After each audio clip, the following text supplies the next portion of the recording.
Assalomu alaykum. Bugun kuyish haqida gaplashamiz. Kuyish bu tananing birorta issiqlik, mexanik, kimyoviy, termik ta'sirlar natijasida o'zgarishga uchrashi.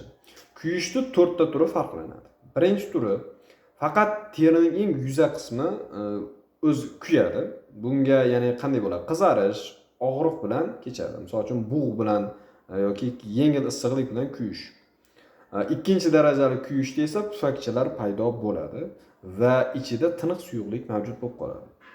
3-4 darajali kuyishlar bo'lsa chuqurroq, ya'ni ular terining o'sha teridan ham o'tib muskul, hatto 4-darajada suyakkacha yetib boradigan kuyishlar va bu kuchli kuyish hisoblanadi va bular statsionarda, ya'ni yotib davolanadigan kasalliklar hisoblanadi. Yengil kuyishlarda, o'sha birinchi darajali kuyish, ikkinchi darajali kuyishlarda sovuq suv ostida 10-15 daqiqa ushlab turish eng birinchi yordam hisoblanadi. Pufakchalarni ochish shart emas. Agar ochiladigan bo'lsa, unga infeksiya tushish xavfi bor. Bu muammoni ko'paytiradi. Antiseptik malhamlar, ya'ni pantenol, levomikol, argosulfan kabi mazlardan qo'l ustidan surtib qo'yish bu eng yaxshi davolardan biri hisoblanadi.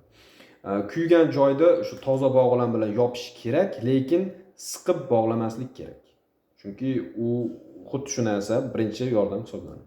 Og'riqni kamaytirish uchun albatta og'riq qoldiruvchi dorilarni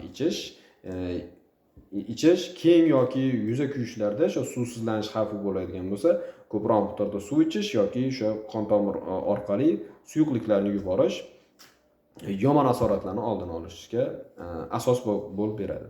Profilaktikasiga keladigan bo'lsak, albatta issiq, suyuqlik, bug' va quyoshdan himoyalanish talab etiladi. Ismim Shukurjon, xirurgman. Har kuni biror kasallik haqida ozgina ma'lumot berib borishga harakat qilaman. Rahmat.